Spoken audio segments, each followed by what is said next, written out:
Hello everyone, welcome to Launchpad IAS. मेरा नाम है सुमित शर्मा और इस वीडियो में हम बात करेंगे गुजराल डॉक्ट्रिन के बारे में। इंटरनेशनल रिलेशंस के लिए और करंट अफेयर्स के लिए ये एक बेहद इंपॉर्टेंट टॉपिक है और इंडिया के पोस्ट इंडिपेंडेंस हिस्ट्री का भी एक important lesson. So we are going to discuss this Gujral doctrine. ये यूपीएससी और स्टेट सिविल सर्विसेज दोनों के लिए बेहद इंपॉर्टेंट है।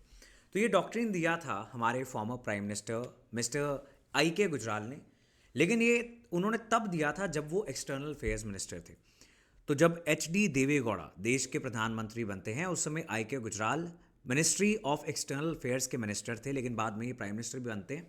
लेकिन एक्सटर्नल अफेयर्स मिनिस्टर होते हुए इन्होंने एक डॉक्ट्रिन दिया था कि कैसे इंडिया अपने नेबरहुड में, यानी जितने भी हमारे साउथ एशियन नेबर्स हैं लाइक अफगानिस्तान, पाकिस्तान, नेपाल, भूटान, बांग्लादेश, मालदीव और श्रीलंका, जो हमसे साइज़ में, इकोनॉमी में, जोग्राफी में काफ़ी छोटे हैं, तो इन सब देशों के साथ इंडिया कैसे अच्छे रिश्ते रख सकता है। That was what Gujral doctrine was all about. And ये खासकर डॉक्ट्रिन उस समय दी गई थी जब इंडिया के दो बड़े नेबर्स के साथ रिश्ते अच्छे नहीं थे।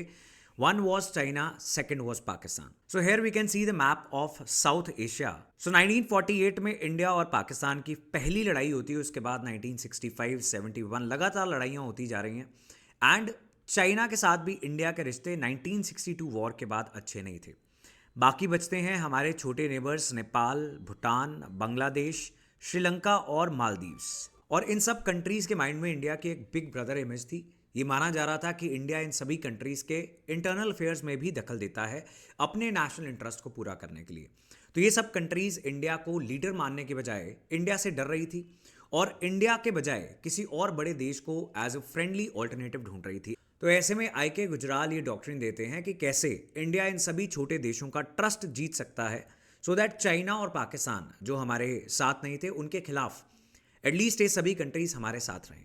सो this was a 5 point road map which sought to build trust between India and its neighbours. और इसमें बहुत इंपॉर्टेंट जो चीज़ थी कि इंडिया को रिमूव कर देना चाहिए expectation of immediate quid pro को। दैट मीन्स एक हाथ से लेना और एक हाथ से देना। दैट मीन्स अगर हम किसी छोटे के देश के साथ नेगोशिएशन कर रहे हैं, कोई एग्रीमेंट कर रहे हैं, तो उसमें हम चाहे थोड़ा ज़्यादा देते हैं, थोड़ा सेक्रीफाइस करते हैं, लेकिन उस कंट्री का ट्रस्ट जीत लेते हैं।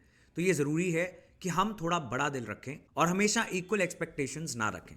ऐसा करने से हम अच्छे रिश्ते इस्टेब्लिश कर पाएंगे इन सभी छोटे देशों के साथ। तो ये गुजराल डॉक्ट्रिन 5 प्रिंसिपल्स पे चलती थी। These principles were: number 1, with neighbours such as Bhutan, Bangladesh, Nepal, Maldives and Sri Lanka, India should not seek reciprocity, यानी हमें इक्वल ट्रीटमेंट की एक्सपेक्टेशन नहीं रखनी है, हमें अकोमोडेट करने हैं यानी समझने हैं बाकी कंट्रीज के इंटरेस्ट्स। कोई भी साउथ एशियन कंट्री अपनी टेरिटरी का इस्तेमाल दूसरी कंट्री के नुकसान के लिए नहीं होने देगी। कंट्रीज एक दूसरे के आंतरिक मामलों में यानी इंटरनल अफेयर्स में इंटरफेयर नहीं करेंगे। सभी साउथ एशियन कंट्रीज एक दूसरे की टेरिटरी को और सॉवरेंटी को रिस्पेक्ट करेंगे और अपने जितने भी डिस्प्यूट्स हैं उनको पीसफुली और बायलैटरल नेगोशिएशंस के जरिए हल करेंगे। यानी कोई भी तीसरी कंट्री को शामिल नहीं किया जाएगा। बायलैटरल यानी दोनों देश बैठेंगे और पीसफुली अपने सभी डिस्प्यूट्स को हल करने की कोशिश करेंगे। सो बेसिकली गुजराल डॉक्ट्रिन का एसेंस ये था कि क्योंकि इंडिया एक बड़ा देश है तो इंडिया को दिल भी बड़ा रखना चाहिए अगर इंडिया चाहता है इन सभी कंट्रीज का ट्रस्ट जीतना।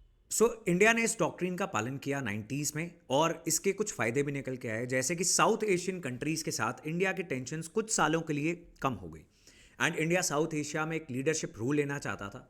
वो भी इंडिया को मिलना स्टार्ट हो गया because India was being the bigger country. और लॉन्ग टर्म में भी गुजराल डॉक्ट्रिन का पालन करते हुए इंडिया ने बहुत सारे डिस्प्यूट्स जो थे अपने हल कर लिए। जैसे बांग्लादेश के साथ हमारे जितने भी डिस्प्यूट्स थे वो अब नहीं रहे हैं। हमारे सभी बाउंड्री डिस्प्यूट्स को इंडिया ने कुछ ज़्यादा देकर, कुछ सेक्रीफाइस करके रिजॉल्व कर लिया। तो अब बांग्लादेश इंडिया के लिए एक बहुत फ्रेंडली कंट्री है। इसके अलावा श्रीलंका के साथ भी कुछ बाउंड्री डिस्प्यूट्स को हमने इसी तरीके से हल किया, कुछ सेक्रीफाइसेस करके। लेकिन लॉन्ग टर्म में ये माना जाता है कि इंडिया ने अपने इंटरेस्ट को कॉम्प्रोमाइज़ कर लिया और शॉर्ट टर्म में कुछ ऐसे एक्शंस लिए गए जैसे कि जो रिसर्च एंड इंटेलिजेंस विंग था, हमारी इंटेलिजेंस एजेंसी रॉ, उसके कुछ ऑफिसर्स जो पाकिस्तान फोकस्ड काम किया करते थे उनको बंद कर दिया गया। तो हमारी इंटेलिजेंस कुछ हद तक कॉम्प्रोमाइज़ होगी, ऐसा भी एक बिलीफ है। अगर आज के कंटेक्स्ट की बात करें तो चाइना एक बेहद पावरफुल कंट्री बन चुका है और चाइना का इन्फ्लुएंस इन सभी साउथ एशियन कंट्रीज में और ओवरऑल एशिया में बढ़ता जा रहा है। तो ऐसे में इंडिया को अपनी इन्फ्लुएंस को बरकरार रखना एक बहुत ही चैलेंजिंग काम लग रहा है। एंड इस समय पर गुजराल डॉक्ट्रिन जैसी सोच जो है शायद इंडिया के लिए कारगर साबित हो सकती है। ऐसी और वीडियोस के लिए don't forget to subscribe to the YouTube channel Launchpad IAS. And if you want to be a part of our batches for UPSC, तो इन बैचेस का हिस्सा बनने के लिए और सभी फीचर्स समझने के लिए एंड कुछ मैसिव डिस्काउंट्स अवेल करने के लिए you can give us a call on these numbers. यहाँ पर आप हमारे स्टूडेंट काउंसलर से बात कर सकते हैं। That is all for this video. Thank you and best wishes.